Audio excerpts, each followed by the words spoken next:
So this is going to be my first non-political post on this channel, ironically. One of my other great loves is rugby. And today we got the news in the English Premiership that Saracens are not getting...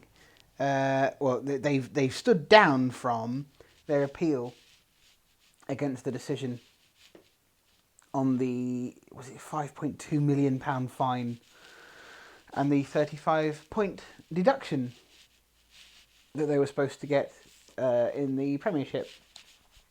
This is good news. Quite frankly, this is fantastic news.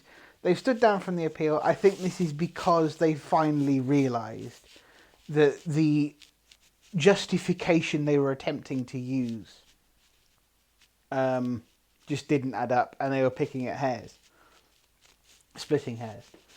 I suspect they will have got advice from legal experts basically telling them that they're on extremely thin ice, if any ice at all.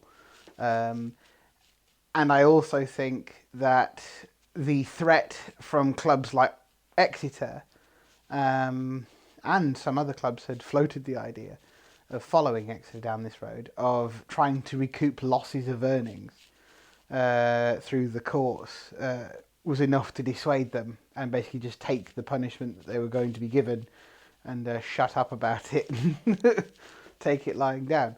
This does make the season very, very interesting. I am a London Irish supporter. I grew up in Portsmouth. The nearest club to me to go watch on a regular basis was London Irish, because they were based in Reading. This is their last season based in Reading. So I still follow them. I still support them. Even when they went down, I still supported them. So yes, for me, as a supporter of a team which is expected to finish near or at the bottom of the Premiership and is likely going to be relegated, I welcome this, because it actually makes the relegation battle much more interesting. You've got a team like Saracens who probably won't get relegated, even with a 35-point deduction.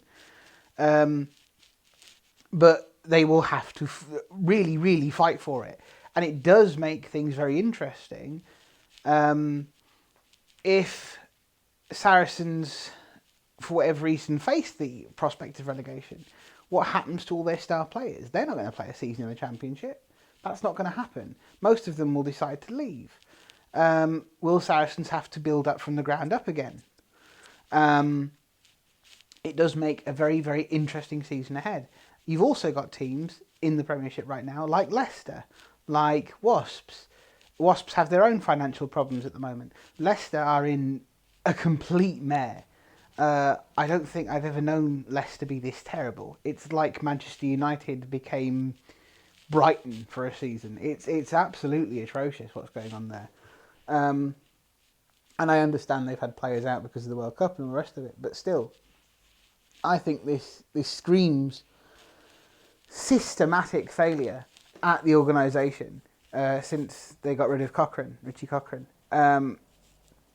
So it's going to be very, very interesting to see how everything plays out now that Saracens are definitely getting this points deduction. And we shall see how things go. And come on, you Irish.